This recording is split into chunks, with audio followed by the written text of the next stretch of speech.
దేశంలో అన్ని చేంజ్ అయ్యాయి, మీ నగలు కూడా చేంజ్ చేయండి. మీ పాత నగకు గ్రాముకి 150 రూపాయలు ఎక్స్ట్రా పొంది కొత్త నగలు తీసుకోండి. అదే తక్కువ తరుగుకు మీ లలితలో మాత్రమే. వ్యాపారులకు రైల్వే కష్టాలు త్వరలో తీరనున్నాయి. ముద్కేడు డోన్ 2వ రైల్వే లైన్ విద్యుదీకరణ పనులు కర్నూలు రూపురేఖలను మార్చబోతున్నాయి. సుమారు 4600 కోట్లకు పైగా వ్యయంతో చేపట్టిన ఈ ప్రాజెక్టుతో ఇబ్బందులు తొలగిపోనున్నాయి. ఈ ప్రాజెక్ట్ పూర్తయితే రవాణా సౌకర్యాలు మరింత మెరుగవుతాయి. ఫలితంగా కర్నూలు కేంద్రంగా వ్యాపార పారిశ్రామిక రంగాలు ఊపందుకోనున్నాయి. దీంతో పాటు ప్రజలకు సులభతరమైన వేగవంతమైన ప్రయాణ వస్తువులు అందుబాటులోకి రానున్నాయి. దీనికి సంబంధించి మరింత సమాచారం మా ప్రతినిధి మురళీకృష్ణ అందిస్తారు. Muralikrishna, over to you. Sravani, Kurnool జిల్లా ప్రజల చిరకాల కోరిక నెరవేరబోతుంది. దశాబ్దాల కాలంగా ఎదురు చూస్తున్నటువంటి కర్నూలు వాసుల కళ త్వరలోనే నెరవేరబోతుందని చెప్పుకోవచ్చు. కూటమి ప్రభుత్వం ఏర్పడిన తర్వాత కర్నూలు పట్టణంలో పలు అభివృద్ధి కార్యక్రమాలకు శ్రీకారం చుట్టింది. ఈ నేపథ్యంలోనే కర్నూలు నుంచి అమరావతికి వెళ్లేందుకు కానీ కర్నూలు నుంచి ఇతర ప్రాంతాలకు వెళ్లేందుకు సరైన రైలు మార్గం లేకపోవడంతో ఎన్నో సమస్యలు ఎదుర్కొన్నటువంటి ప్రజలు ఇకపై ఆ సమస్యలు తీరనున్నాయని చెప్పుకోవచ్చు. కర్నూలు పట్టణంలో 2వ లైన్ కి సంబంధించినటువంటి పనులు వేగవంతమయ్యాయి. ముద్కేట్ నుంచి డోన్ జంక్షన్ వరకు కొనసాగుతున్నటువంటి రైల్వే లైన్ డబ్లింగ్ పనులకు సంబంధించి పనులు వేగవంతమయ్యాయని చెప్పుకోవచ్చు. దీంతో పాటు విద్యుదీకరణ పనులు కూడా ఊపందుకున్నాయి. దాదాపు 4600 కోట్ల రూపాయల వ్యయంతో ఏర్పాటు చేస్తున్నటువంటి ఈ రైల్వే లైన్ పనులు తుది దశకు చేరుకున్నాయి. కర్నూలు పట్టణంలో ప్రధానంగా కర్నూలు నుంచి డోన్ జంక్షన్ వరకు దాదాపు 76 కిలోమీటర్ల దూరం ఈ రైల్వే లైన్ ద్వారా తగ్గనుందని చెప్పుకోవచ్చు. అటు దీంతో ఏదైతే కర్నూలు నగరం మీదుగా కొనసాగుతున్నటువంటి ఈ రైల్వే లైన్ ద్వారా కర్నూలులో అటు వ్యాపార సముదాయాలు కావచ్చు, అటు ప్రయాణికులకు సంబంధించినటువంటి సౌకర్యాలు మెరుగుపడతాయని చెప్పుకోవచ్చు. కర్నూలులో ప్రస్తుతం ఏదైతే కర్నూలు నగరంలో రైల్వే డబ్లింగ్ పనులకు సంబంధించి ఆనంద్ థియేటర్ వద్ద పిల్లర్లు కూడా ఏర్పాటు చేస్తున్నారు. అటు తుంగభద్ర నది, ఇటు హంద్రి నది, 2 నదుల్లో కూడా పిల్లర్ల రైల్వే లైన్ కి సంబంధించినటువంటి పిల్లర్ల పనులు కూడా పూర్తిగా వేగవంతమయ్యాయి. ఇవి కూడా దాదాపు 60 నుంచి 70% వరకు కూడా పూర్తయిన నేపథ్యంలో మరికొద్ది రోజుల్లోనే ఈ ప్రాజెక్టుకు సంబంధించినటువంటి పనులు చివరి దశకు చేరుకొనున్నాయి. ఈ పనులు పూర్తయితే మాత్రం ఆ రైల్వే డబులింగ్ లైన్లు కూడా పూర్తయి రైలు మార్గం కూడా సుగమవుతుందని చెప్పుకోవచ్చు.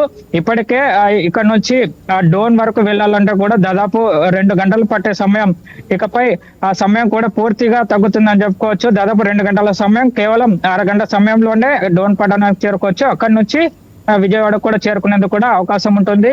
అయితే ఇప్పటికే ఇక్కడ నుంచి కర్నూలు నగరంలోని రైల్వే స్టేషన్ నుంచి ఇతర ప్రాంతాలకు వెళ్లేందుకు అటు వ్యాపారులు ఇటు ప్రయాణికులకు కూడా ఈ ప్రయాణ భారం కూడా తగ్గుతుందని చెప్పుకోవచ్చు. వెయిటింగ్, ముఖ్యంగా ఈ వెయిటింగ్ కి సంబంధించి ఏదైతే ఇప్పుడు సింగిల్ లైన్ ఉండడానికి కారణంగా ఏదైనా క్రాసింగ్ వస్తే మాత్రం దాదాపు గంటల తరబడి నిరీక్షించాల్సినటువంటి పరిస్థితి నెలకొంది. గంటల తరబడి వెయిట్ చేసినటువంటి పరిస్థితి నెలకొంది. ఈ నేపథ్యంలోనే రాష్ట్రంలో కూటమి ప్రభుత్వం ఏర్పడిన తర్వాత అటు కర్నూలు నగరాన్ని డెవలప్మెంట్ చేసే క్రమంలో భాగంగానే ఇప్పుడు ఈ రైల్వే లైన్ పనులకు సంబంధించి కూడా పనులు వేగవంతంగా చేపట్టింది. అదే రకంగానే కర్నూలు నుంచి ఇతర ప్రాంతాలకు అంటే అటు అమరావతి కూడా రైలు మార్గాన్ని ఏర్పాటు చేయాలని చెప్పి కూడా కర్నూలు నాయకులు కూడా పలుమార్లు కేంద్రాన్ని కోరిన నేపథ్యంలో కేంద్రం సానుకూలంగా స్పందించి కర్నూలు నుంచి డోన్ జంక్షన్ వరకు కూడా డబ్లింగ్ పనులకు కూడా అనుమతి ఇచ్చింది. అదే రకంగానే ఇప్పుడు ఏదైతే ఈ పనులు జరుగుతున్నాయో త్వరలోనే పూర్తి కానున్నాయి. Sravani. Right Murali, thanks for the updates.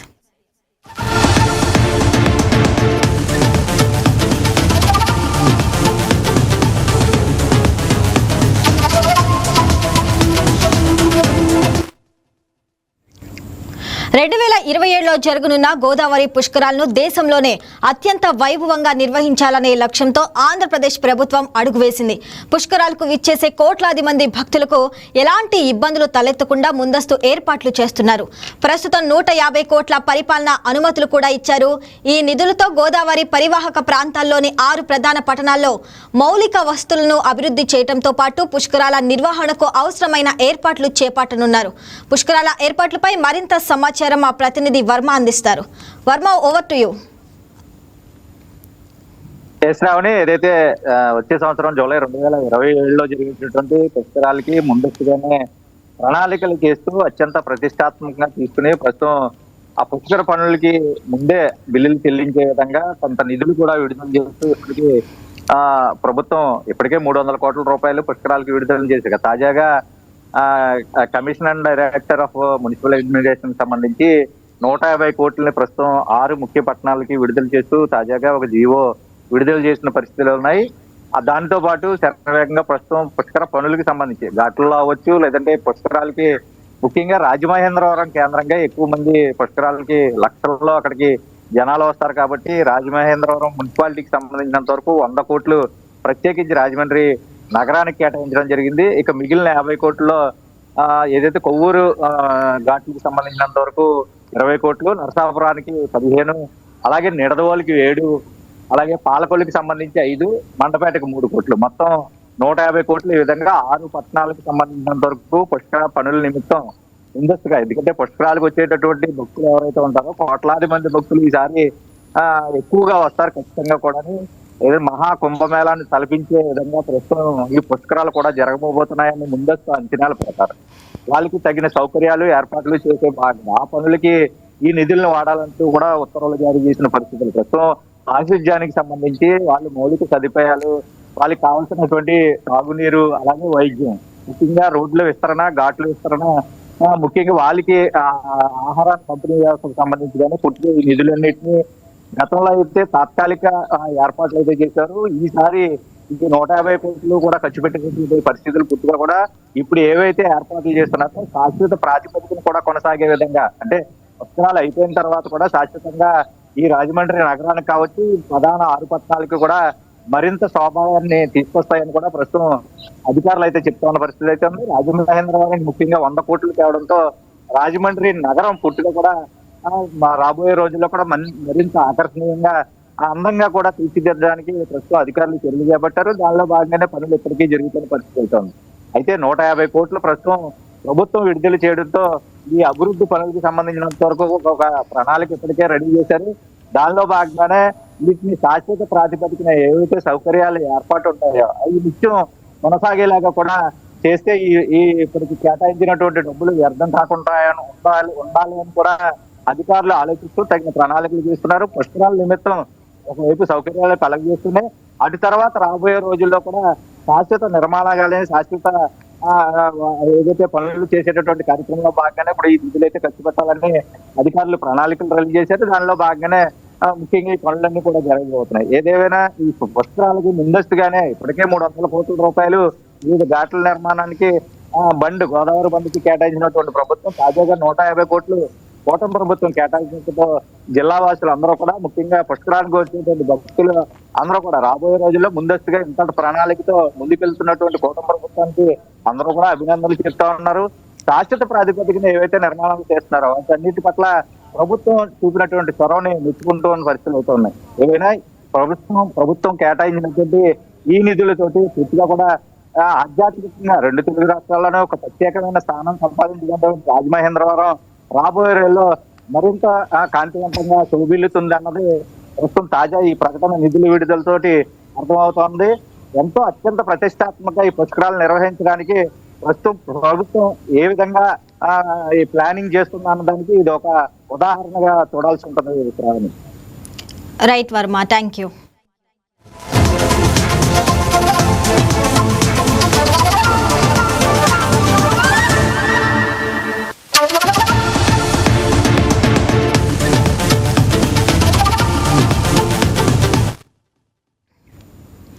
Tirupati నగరంలో మటన్, చేపలు, కూరగాయలు ఒకే చోట లభించేలా అత్యాధునిక ఇంటిగ్రేటెడ్ మార్కెట్ ఏర్పాటు చేసేందుకు చర్యలు ప్రారంభమయ్యాయి. అక్రంపల్లి వద్ద స్మార్ట్ సిటీ కింద నిలిచిపోయిన కూరగాయల మార్కెట్ను ఎమ్మెల్యే ఆరణి శ్రీనివాసులు అధికారులతో కలిసి పరిశీలించి ఇంటిగ్రేటెడ్ మార్కెట్ నిర్మాణంపై కీలక ఆదేశాలు ఇచ్చారు. ఈ మార్కెట్ అందుబాటులోకి వస్తే ప్రజలకు పరిశుభ్రమైన వాతావరణంలో అన్ని రకాల ఆహార పదార్థాలు ఒకే చోట లభించే అవకాశం ఉంది. అత్యాధునిక ఇంటిగ్రేటెడ్ మార్కెట్ ఏర్పాటు గురించి సమాచారం మా తిరుపతి జిల్లా ప్రతినిధి సెల్వం అందిస్తారు. నగరవాసులకు శుభవార్తని చెప్పింది తిరుపతి నగరపాలక సంస్థ. ఏదైతే గతంలో ఫిల్లర్లకే పరిమితమైనటువంటి ఇంటిగ్రేటెడ్ మార్కెట్ను కూడా పూర్తి స్థాయిలో అందుబాటులోకి తీసుకొనేందుకు ఒక ప్రణాళికనైతే కూడా సిద్ధం చేసినట్టు మనకు ప్రధానంగా తెలుస్తుంది. ఈ నేపథ్యంలో దీనికి సంబంధించి తిరుపతి అకారంపల్లి ప్రాంతంలోని వినాయక సాగర్కి సమీపంలోనే ఈ మార్కెట్, ఇంటిగ్రేటెడ్ మార్కెట్ కూడా ఏర్పాటు చేయాలని గతంలో స్మార్ట్ సిటీ నిధులతో కూడా దీన్ని ఏర్పాటు చేయాలని ఒక నిర్ణయం తీసుకున్నప్పటికీ కేవలం అది పిల్లర్లకే పరిమితమైందని మనం ప్రధానంగా చెప్పుకోవాలి. అయితే ఈ నేపథ్యంలో గత కొంతకాలంగా తిరుపతిలో ఏదైతే కూడా కుళ్ళిన మాంసం, అదేవిధంగా కుళ్ళినటువంటి చేపలు కూడా విక్రయించి ఇటు ప్రజల ఆరోగ్యాలతో కూడా చెలగాటమాడుతున్న నేపథ్యంలో దీనిపైన కూడా ఇటు నగరపాలక సంస్థ ప్రత్యేక దృష్టి సారించిందని మనం ప్రధానంగా చెప్పుకోవచ్చు. అయితే దీనికి సంబంధించి ఇప్పటికే ఏదైతే వైకుంఠపురం ఆర్చ్ దగ్గర ఉన్నటువంటి ఒక మార్కెట్ను, అదేవిధంగా మరో చోట కూడా అదే సమీపంలోనే మరొక మార్కెట్ను కూడా చూసి అక్కడ ఒక చోటలో మటన్, మరో చోట ఫిష్ విక్రయించేందుకు కూడా ఇటు అధికారులు అయితే కూడా నిర్ణయం తీసుకున్నటువంటి పరిస్థితి. ఈ నేపథ్యంలో అంటే తిరుపతిలో ప్రతి సోమవారం పీజీఆర్ఎస్ కార్యక్రమం కూడా నిర్వహిస్తుంది. ప్రజల సమస్యల పట్ల కూడా నిరంతరం దానిపైన ప్రత్యేక దృష్టి సారించి వాళ్ళ సమస్యలని పరిష్కరించే దిశగా కూడా ఈ పీజీఆర్ఎస్ అయితే కూడా పనిచేస్తుందని మనం ప్రధానంగా చెప్పుకోవాలి. ఈ పీజీఆర్ఎస్లో కూడా ఇటు నగరపాలక సంస్థ నిర్వహించినటువంటి పీజీఆర్ఎస్ కావచ్చు, అదేవిధంగా జిల్లా కలెక్టర్ కార్యాలయంలో నిర్వహించినటువంటి పీజీఆర్ఎస్ కావచ్చు, వీటికి అనేక విధాలుగా కూడా ఏదైతే ఇటు తిరుపతి నడి బొడ్డున కూడా ఇటు చేపల మార్కెట్ ఉండటం వల్ల కూడా ఇక్కడ చాలామంది కూడా అనారోగ్య పాలవుతున్నారు. అక్కడ ఉన్నటువంటి వ్యర్థాలు వేయడంతో కూడా ఇబ్బంది పడుతున్నారని చెప్పి అనేక మార్లు ఇటు జిల్లా కలెక్టర్ కావచ్చు, నగరపాలక సంస్థ ఏదైతే ఇన్ఛార్జ్ కమిషనర్ శారదాదేవి దృష్టికి కూడా ఇటు నగరవాసులు కూడా తీసుకెళ్ళినటువంటి పరిస్థితి. దీనిపైన జిల్లా కలెక్టర్ కూడా స్పందించి అక్కడ ఉన్నటువంటి మార్కెట్లను కూడా అక్కడ నుంచి తొలగించి ఏదైతే వైకుంఠపురం దగ్గర ఒక మార్కెట్, అదేవిధంగా మరొక మార్కెట్ ఆ పక్కనే ఉన్నటువంటి వాటిని కూడా ఉపయోగించుకొని ఫిష్, అదేవిధంగా మటన్ను కూడా అక్కడికి మార్చాలన్న చూసిన నేపథ్యంలో ఇవన్నీ కాకుండా మొత్తం ఒకే ప్రాంతానికి తీసుకొచ్చే విధంగా, అంటే ఏదైతే కూరగాయలు కావచ్చు, అదేవిధంగా మటన్, ఫిష్ ఈ మూడింటిని కూడా ఒకే ప్రాంతంలో విక్రయించేందుకు కూడా ఇట ఇంటిగ్రేటెడ్ మార్కెట్ అందుబాటులోకి తీసుకురావాలని పీపీపీ మోడ్ కింద ఈ విధానాన్ని కూడా అమలు చేస్తూ 6 నెలల వ్యవధి కాలంలోనే ఈ మార్కెట్ను కూడా అందుబాటులోకి తీసుకురావాలని కూడా ఇటు అధికారులను అయితే కూడా తిరుపతి ఎమ్మెల్యే ఆరణి శ్రీనివాసులు కూడా పేర్కొన్నటువంటి పరిస్థితి. ప్రస్తుతం ఎక్కడైతే ఇంటిగ్రేటెడ్ మార్కెట్ ఏర్పాటు చేయాలనుకున్నారో ఆ ప్రాంతంలోనే మనం ఉన్నాం. ఇక్కడ చూడొచ్చు, అంటే గత ప్రభుత్వ హయాంలో స్మార్ట్ సిటీ నిధుల కింద ఇక్కడ ఒక మార్కెట్ అయితే మాత్రం ఏర్పాటు చేయాలని సూచించినప్పటికీ అటు తర్వాత దీన్ని నిర్మించకుండా అలాగే వదిలేసినటువంటి పరిస్థితి. ఈ నేపథ్యంలో ఈ మధ్య కాలంలో దేనికైతే చూసుకుంటే టన్నుల కొద్దీ ఇటు కుళ్ళిన మాంసం, అదేవిధంగా ఇటు చేపల మార్కెట్లో 150 కేజీలకు పైగా కుళ్ళినటువంటి చేపలను గుర్తించిన అధికారులు ఇలాంటి ఘటనలు పునరావృతం కాకుండా ఉండేందుకు కూడా ఒక పక్కా ప్రణాళికను ఏర్పాటు చేసి ఏదైతే ఈ అకారంపల్లి ప్రాంతం ఉందో ఆ ప్రాంతంలోనే ఈ ఇంటిగ్రేటెడ్ మార్కెట్ను కూడా అందుబాటులోకి తీసుకురావాలని ఒక నిర్ణయం అయితే కూడా తీసుకున్నటువంటి పరిస్థితి. దీనికి సంబంధించి నిన్నటి రోజున ఇక్కడికి ఇన్ఛార్జ్ కమిషనర్ ఎవరైతే నగరపాలక సంస్థ కమిషనర్ శారదాదేవి, అదేవిధంగా తిరుపతి ఎమ్మెల్యే ఆరణి శ్రీనివాసులు కూడా ఇక్కడికి చేరుకొని ఈ స్థలాన్ని కూడా పూర్తిగా పరిశీలించారు. ఈ పరిశీలించిన నేపథ్యంలో తిరుపతి ఎమ్మెల్యే ఆరణి శ్రీనివాసులు ఒకటే పేర్కొన్నారు, 6 నెలల వ్యవధి కాలంలోనే దీన్ని పూర్తిగా కూడా నిర్మించి ఇటు నగరపాలక అంటే నగరవాసులకు కూడా అందుబాటులోకి తీసుకురావాలని కూడా ముఖ్యంగా సూచించినటువంటి పరిస్థితి. నిర్మించడమే కాకుండా ఆరోగ్యంగా ఉండేందుకు కూడా దానికి సంబంధించి ఏదైనా కూడా ఫ్రెష్గా ఉండేటువంటి మటన్, అదేవిధంగా చేపలు కూడా విక్రయించేందుకు కూడా చర్యలు తీసుకోవాలి. ఆ విధంగా కూడా ఇక్కడ ప్రణాళికలు ఏర్పాటు చేయాలని చెప్పి కూడా ఇటు అధికారులకైతే సూచించినటువంటి పరిస్థితి. ఈ నేపథ్యంలో అధికారులు కూడా పీపీపీ మోడ్ కింద కూడా అంటే ఇంటిగ్రేటెడ్ మార్కెట్ను కూడా ఏర్పాటు చేసే దిశగా కూడా అడుగులు వేస్తున్నట్టు కూడా మనకు ప్రధానంగా తెలుస్తుంది.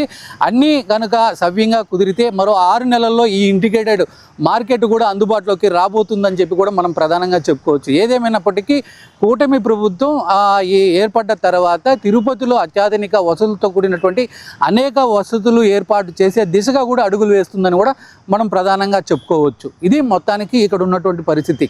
కెమెరా పర్సన్ కన్నయ్యతో సెల్వం, తిరుపతి నుంచి YKT. అమరావతిని ఆర్టిఫిషియల్ ఇంటెలిజెన్స్ విద్యా కేంద్రంగా తీర్చిదిద్దే దిశగా మరో కీలక అడుగు పడుతుంది. బీట్స్ పిలాని అత్యాధునిక AI క్యాంపస్ను అమరావతిలో ఏర్పాటు చేస్తుంది. 70 ఎకరాల్లో 2200 కోట్ల మాస్టర్ ప్లాన్తో నిర్మితమవుతున్న ఈ క్యాంపస్లో 2027 విద్యా సంవత్సరం నుంచి అడ్మిషన్లు ప్రారంభించే లక్ష్యంగా పనులు సాగుతున్నాయి. Artificial intelligence, machine learning, robotics, cyber physical systems వంటి భవిష్యత్ సాంకేతిక కోర్సులు అందుబాటులోకి రానున్నాయి. దీనిపై మరింత సమాచారం మా ప్రతినిధి హారిక అందిస్తారు. ఆంధ్ర రాష్ట్రం ఇప్పటికీ అభివృద్ధిలో శరవేగంగా దూసుకెళ్ళిపోతుంది. అలాంటిది అమరావతి రాజధాని నిర్మాణ పనులు అయితే ఇంకా వేగంగా దూసుకెళ్ళిపోతున్నాయి. ఇతర రాష్ట్రాలతో పోలిస్తే ఆంధ్ర రాష్ట్రం అభివృద్ధి పనుల్లో ఒక ముందంజలోనే ఉందని చెప్పుకోవచ్చు. ఎన్నో పెట్టుబడులు, ఎన్నో ఆకర్షణలు ఈ ఆంధ్ర రాష్ట్రానికి లభిస్తున్నాయి. అందులో భాగంగానే ప్రతి రంగానికి ఒక్కొక్క మౌలిక సదుపాయాలు, ఒక్కొక్క ప్రత్యేకత ఏర్పాటు చేసే విధంగా అయితే ప్రాజెక్టుల నిర్మాణ పనులు జరుగుతున్నాయి. ఇప్పుడు విద్యా రంగానికి సంబంధించి ఒక ప్రత్యేక టాప్ యూనివర్సిటీలో ఒక్కటైన బిట్స్ పిలానీ నిర్మాణ పనులు శరవేగంగా దూసుకెళ్ళిపోతున్నాయనే చెప్పుకోవచ్చు. మందాడం వెంకటపాలెం పరిధిలో 70 ఎకరాల విస్తీర్ణంలో ఈ బిట్స్ పిలానీ క్యాంపస్ అనేది నిర్మించాలని కూటమి ప్రభుత్వం నిర్ణయం తీసుకుంది. అయితే సుమారు 2200 కోట్ల పెట్టుబడితో 10,000 విద్యార్థుల కెపాసిటీతో ఈ యూనివర్సిటీ అనేది ఉండబోతోంది. ఈ యూనివర్సిటీ అనేది టాప్ యూనివర్సిటీలో ఒకటి కావడం ప్రత్యేకం. అది కూడా ఆంధ్ర రాష్ట్రంలో రావడం ఇంకా ప్రత్యేకమని చెప్పుకోవచ్చు. ఇప్పటికీ దీని మెయిన్ క్యాంపస్ రాజస్థాన్లో ఉంది. అలాగే గోవా, హైదరాబాద్, ఇంగ్లాండ్లో కూడా ఈ బిట్స్ పిలానీ క్యాంపస్లు ఉన్నాయి. ఆంధ్ర రాష్ట్రంలో కూడా ఈ బిట్స్ పిలానీ క్యాంపస్ అనేది పూర్తి స్థాయిలో 2027 నాటికి విద్యార్థులకు అందుబాటులోకి రాబోతోంది. అయితే దీని ప్రత్యేకత చూసుకున్నట్లయితే అడ్వాన్స్ టెక్నాలజీతో కూడిన ఎడ్యుకేషన్ అనేది ఇక్కడ లభిస్తుంది. కేవలం ఇంజనీరింగ్ కాలేజ్ కాకుండా టెక్నాలజీ బేస్డ్ ఎడ్యుకేషన్ అనేది ఇక్కడ లభిస్తుంది. ఇప్పటికే ఏఐ అనేది ప్రతి రంగంలో ఒక కీలక మైలురాయిగా మారిపోయింది. సో ప్రతి రంగంలో వాతావరణానికి సంబంధించిన దాంట్లో కూడా ఏఐ వాడుతున్నాం. వ్యవసాయానికి సంబంధించి ప్రతి దాంట్లో సైబరే కానీ ప్రతి రంగంలో ఏఐ వాడటం వినియోగం ఎక్కువైంది. సో ఈ నేపథ్యంలో ఈ బిట్స్ పిలానీలో మొత్తం అడ్వాన్స్డ్ క్లాస్ రూమ్స్, విద్యార్థులకు కావాల్సిన ప్రతి ఒక్క మౌలిక సదుపాయంతో ఈ బిట్స్ పిలానీ యూనివర్సిటీ అనేది ఉండిపోతుంది. సో ఏఐ బేస్డ్ లెర్నింగ్ అనేది ఇక్కడ ఉండబోతుంది. అలాగే మెషిన్ లెర్నింగ్, సైబర్ లెర్నింగ్, ఇక్కడ ప్రతి ఒక్కటి విద్యార్థులకు ఎలాంటి విద్య అవసరమో భవిష్యత్తు తరాలకి అలాంటి విద్య ఇక్కడ లభించబోతోంది. ఇంకా పూర్తి స్థాయిలో 2027 నాటికి అందుబాటులోకి రాబోతోందని ఇక్కడ ఇంజనీర్స్ చెప్తున్నారు.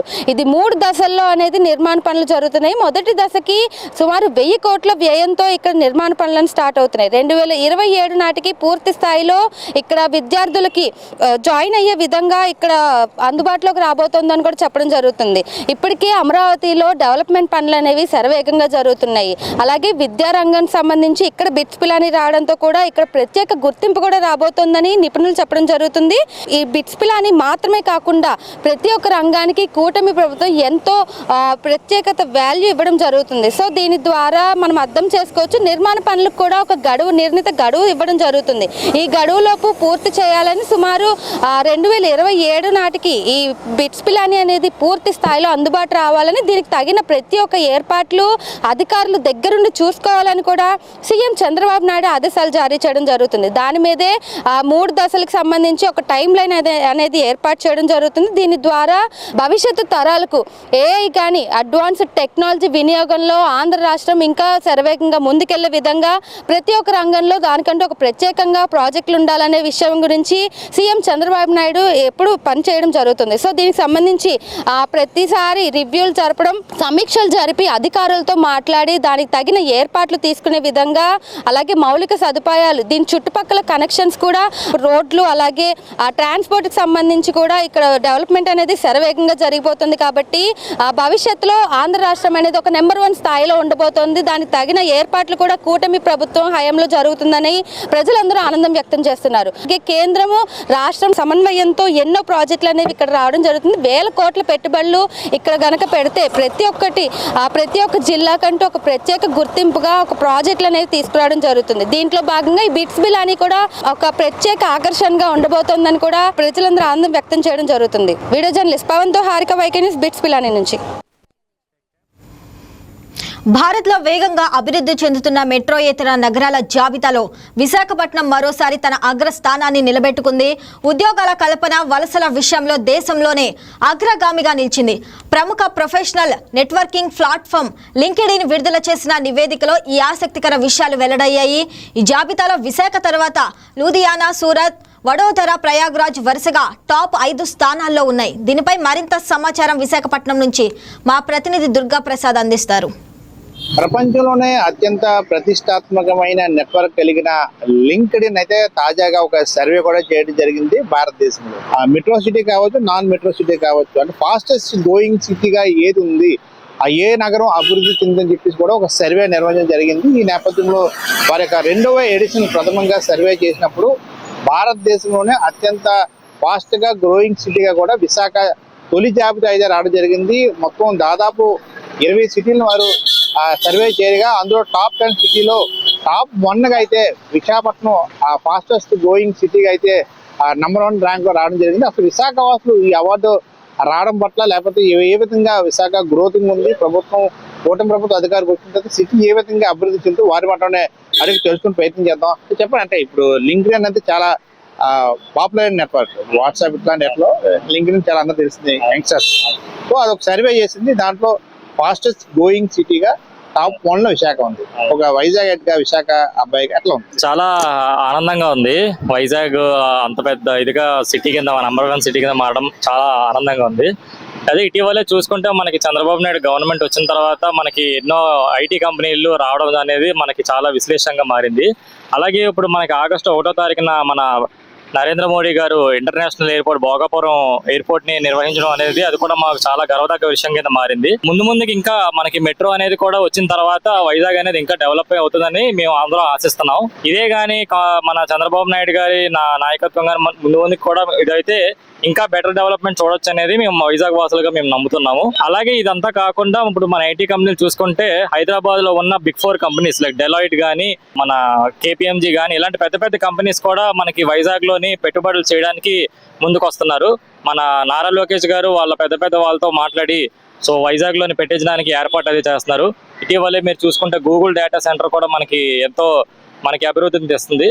సో ఇంకా ముందుకి ఇంకా ఇలాంటివి మరెన్నో రావాలని చెప్పేసి మా వైజాగ్ వాసులు అందరం కూడా మేము కోరుకుంటూ భావిస్తున్నాం. ఎట్లా ఉందంటే ఇప్పుడు గతానికి ఇప్పుడు ఉన్న వైజాగ్ డెవలప్మెంట్ యాక్టివిటీస్ ఎలా ఉన్నాయి? అంటే గ్రోతింగ్ సిటీగా అంటే చాలా ఫాస్ట్ గా సిటీ అభివృద్ధి చెందుతుంది. అంటే డెవలప్మెంట్ వర్క్ కావచ్చు, సిటీ పరిధి కావచ్చు, లేకపోతే ఒకప్పుడు మనకి ఓన్లీ ఎంఈపీ వరకు రుషికొండ వరకు ఉన్న సిటీ, భీముల వరకు ఉన్న సిటీ ఇప్పుడు దాదాపు విజయనగరం వరకు భోగాపురం అంతర్జాతీయ విమానం వరకు పెరిగిందంటే చాలా డెవలప్మెంట్ అవుతుంది. సో విశాఖపట్నం వాసుగా మీరు ఎట్లా చూస్తారు దీన్ని డెవలప్? అదే చెప్పా కదా, చాలా ఆనందంగా ఉంది. మేము అంటే ఎక్స్పెక్ట్ చేయలేదు ఎలాంటి డెవలప్మెంట్ ఎంత తొందరగా వస్తుందని చెప్పేసి. 2 సంవత్సరాల క్రితం ఇటువంటి డెవలప్ అనేది ఎక్కడ మనకి కనిపించలేదు. అంటే ఏదో రోడ్లు వేయడం వరకు అంతా అది ఓకే, కానీ ఎంత ఇన్ఫ్రాస్ట్రక్చర్ అంటే మనకి ఇప్పుడు వైజాగ్ లో చూసుకుంటే అతిపెద్ద ఇనార్బిట్ మాల్ కూడా మనకి ఓపెన్ అయ్యడం జరిగింది. సో ఇలాంటి మాల్స్ కూడా ఇంకా ఎన్నో వస్తాయని చెప్పేసి మనకి ఇటీవలే న్యూస్ లో కూడా చెప్పడం జరిగింది. మనకి ఇక్కడ రుషికొండ దగ్గర కూడా మీరు చూస్తే మనకి టూరిస్ట్ ఇది కూడా బాగా పెరిగింది. ఎందుకంటే మనకి ఆ యాక్టివిటీస్ అన్ని తీసుకురావడం, మన నారా లోకేష్ గారు వచ్చి గోవా కల్చర్ ని మన వైజాగ్ లో బీచ్ లోని రప్పించడం, ఇలాంటివన్నీ చూస్తే మనకి ఏమవుతుందంటే వైజాగ్ అనేది ఇంకా రాను రోజుల్లోని మరో హైదరాబాద్ అవే అవకాశం ఉన్నదని నేను భావిస్తున్నాను. అదేనండి, లింక్డ్ఇన్ అనేది ఇప్పుడు ఏంటంటే మనకి అదొక ప్లాట్ఫామ్. సో దీనివల్ల ఇందులో ఏంటంటే మనకి న్యూస్ అనేది కూడా మనకు అంతా తెలుస్తూ ఉంటుంది. విదేశాల నుంచి లేదంటే మనకి ఎంటైర్ ఇండియాలోని ఏం జరుగుతున్నదని కూడా మనకి లింక్డ్ఇన్ లోని పోస్టింగ్ చేస్తూ ఉంటారు.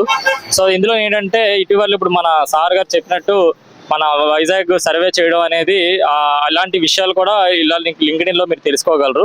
సో లింక్డ్ఇన్ అనేది కూడా అదొక సోషల్ ప్లాట్ఫామ్ అండి. మెయిన్ మొత్తం ఏదైతే డిజిటల్ లో సోషల్ మీడియాలో చాలా పాపులర్ అయిన ఈ లింక్డ్ఇన్ తాజాగా ఏదైతే సర్వే చేస్తుందో ఆ సర్వేలో కూడా టాప్ 10 సిటీలో విశాఖ ఫాస్టెస్ట్ గ్రోయింగ్ సిటీగా నంబర్ 1 ర్యాంక్ రావడం అటు విశాఖ వాసులు అయితే ఆనందం వ్యక్తం చేస్తున్నారు. ప్రథమంగా యూత్ అంతా కూడా ఈ గత 2 ఏళ్ళ నుంచి ఏ విధంగా విశాఖ అభివృద్ధి చెందుతా ఉంది, అనేక కంపెనీలు ఏ విధంగా క్యూ కడతా ఉన్నాయి, మరోవైపు అభివృద్ధి పరంగా రహదారులు కావచ్చు, మంచినీరు కావచ్చు, పార్క్ కావచ్చు, మాల్స్ కావచ్చు, ఇట్లా అనేక కార్యక్రమాలు విశాఖ వేదికగానే ప్రారంభం అవుతున్నాయి. ఈ నేపథ్యంలో మరిన్ని ఇట్లాంటి క్రేజీ ప్రాజెక్ట్స్ రావడం వల్ల ఆసియాలోనే అత్యంత ఫాస్టెస్ట్ గ్రోయింగ్ సిటీగా కూడా విశాఖ అవార్డు గెలుచుకునే పుష్కలంగా అవకాశాలు చాలా ఉన్నాయి. ఇట్లాంటివి ఇంకా మరిన్ని రావాలని చెప్పేసి కూడా విశాఖ వాసులు కోరుకుంటున్న అంశంగా మనం చూడొచ్చు.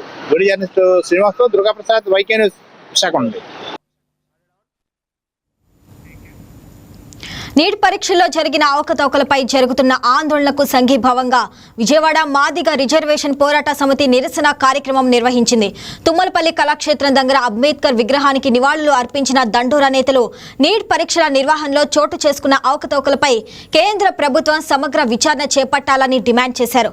విద్యార్థులు, తల్లిదండ్రుల్లో నెలకొన్న ఆందోళనను ప్రభుత్వం వెంటనే పరిష్కరించాలని కోరారు. కేంద్ర రాష్ట్ర ప్రభుత్వాలు మాకు విద్యార్థులు, యువత ముఖ్యమని ఎలక్షన్ టైంలో ఏ విధంగా వాడుకుంటున్నారో వాళ్ళ అవసరాల కోసం మరి వాళ్ళ యొక్క జీవితాన్ని నాశనం చేసే విధంగా నీటి పరీక్షల లీకేజ్ ద్వారా మరి ఈ ప్రభుత్వం వచ్చిన తర్వాత 2 సార్లు అయింది. ప్రతి సంవత్సరం లీకేజ్ విషయం ద్వారా ఎంతోమంది కష్టపడి చదివినటువంటి విద్యార్థుల జీవితాలతో ఆడుకుంటున్నారు. దానికి నిరసనగా మరి దేశవ్యాప్తంగా కూడా విద్యార్థులందరూ కూడా జంతర్ మంతర్ దగ్గర నిరసన కార్యక్రమం చేసుకునే హక్కు భారత రాజ్యాంగం డాక్టర్ బిఆర్ అంబేద్కర్ గారు అందరికీ కల్పించినటువంటి హక్కుని, ఆ హక్కుల ప్రకారంగా వాళ్ళు మరి శాంతియుతంగా ధర్నా చేస్తే ధర్నా ప్లేస్కి రాకుండా జంతర్ మంతర్ అంటేనే ఢిల్లీలో కేవలం వివిధ రాష్ట్రాల నుంచి వచ్చినటువంటి అందరూ కూడా అక్కడ ధర్నా చేసి ఆ యొక్క ప్రధానమంత్రికి ఆ కేంద్ర ప్రభుత్వానికి మరి వాళ్ళ యొక్క విన్నపాలు చెప్పుకుంటూ ఉంటారు.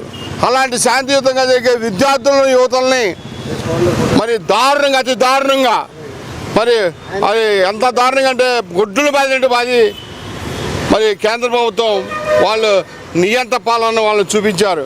ఆ నియంత పాలన మాదిగ రిజర్వేషన్ పోరాట సమితి నుంచి పూర్తిగా ఖండిస్తూ మరి వారికి విద్యార్థులకు మద్దతుగా ఇప్పుడైనా మీరు కళ్ళు తెరిచి ఇప్పుడు పార్లమెంట్ సమావేశంలో కూడా చాలా వేడిగా చర్చలు జరుగుతూ ఉన్నాయి.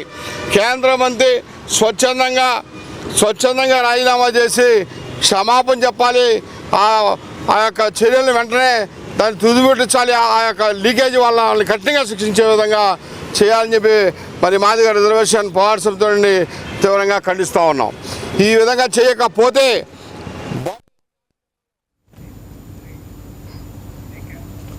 ఢిల్లీ జంతర్ మంతర్ దగ్గర విద్యార్థులపై పోలీసులు అనుసరిస్తున్న వైఖరి బాధాకరమని విజయవాడ బార్ కౌన్సిల్ నేత వివి లక్ష్మీనారాయణ ఆవేదన వ్యక్తం చేశారు. విద్యార్థులపై లాఠీ చార్జిను ఖండించారు. విద్యార్థుల ఆందోళన పట్ల ప్రభుత్వం ఉదారంగా వ్యవహరించాలని సూచించారు. ఈ నెల 20వ తారీఖున జంతర్ మంతర్ని వేదికగా చేసుకొని ఏదైతే విద్యార్థులు ప్రజాస్వామ్యబద్ధంగా వారి హక్కుల పోరాటానికే కాకుండా 20 లక్షల మంది విద్యార్థుల భవిష్యత్తును దృష్టిలో పెట్టుకొని ఏదైతే జంతర్ మంతర్లో మరి నిరసన కార్యక్రమం చేపట్టడమే కాకుండా పార్లమెంటుని మరి ఏదైతే ముట్టడించాలనేది ఆదేశాలు ఇచ్చారో దాని ప్రకారం జరిగినటువంటి ఏదైతే నిరసన కార్యక్రమంలో అక్కడ మరి దమనకాండ జరిగిన విద్యార్థుల మీద జరిగినటువంటి దాడి కానీ ఆ దమనకాండ కానీ పూర్తిగా ఒక బాధ్యతాయుతమైనటువంటి న్యాయవాదిగా మేమందరం కూడా దాన్ని ఖండిస్తున్నాం. ఎందుకంటే అది ఏదో ఒక కాక్రోచ్ జనతా పార్టీ అని దానికి సంబంధించి విద్యార్థులందరూ కూడా దేశంలో ఉన్నటువంటి అన్ని రాష్ట్రాల నుంచి కూడా సమీకరించి అట్లాగే వాళ్ళు వాలంటరీగా కూడా అపీర్ అయ్యి ఏదైతే విద్యార్థుల యొక్క భవిష్యత్తుని అట్లాగే రాబోయే కాలంలో ఎవరైతే మెరిట్స్ అని భావించి వాళ్ళ ద్వారా ఈ దేశానికి సేవ చేయాలని భావి పౌరులందరూ కూడా తీర్చిదిద్దాలని చెప్పేసి ఏదైతే భావించారో దానికి దృష్టిలో పెట్టుకొని చేసినటువంటి ఏదైతే ఉందో నిరసన దాని మీద జరిగినటువంటి సంఘటన చాలా తీవ్ర మరి ఆందోళనకు గురి చేసి జరిగింది. రెండో సందర్భం ఏంటంటే ఆ దమనకాండ మాకు చూసినప్పుడు ఒక క్రాకోడైల్ అంటే బయట నుంచి మొసళ్ళందరినీ తీసుకొచ్చేసి ప్రజల మీద రుద్దినట్టుగా మింగటానికి ఉపయోగించినట్టుగా భావించింది తప్పితే ఆ విధంగా చేయటం అనేది మరి ఇదేమన్నా కాక్రోచ్ జనతా పార్టీ జీవులని చెప్పేసి నిరసన ప్రజాస్వామ్యబద్ధంగా చేస్తూ ఉంటే ఒక క్రాకోడైల్ లాగా మరి కొంతమందిని మరి గూండాలను కూడా సమీకరించి ఒక పోలీసులే కాకుండా పోలీసులు కాని వాళ్ళని కూడా కొంతమంది వ్యక్తులను కూడా చేసిన సంఘటన చూసాం.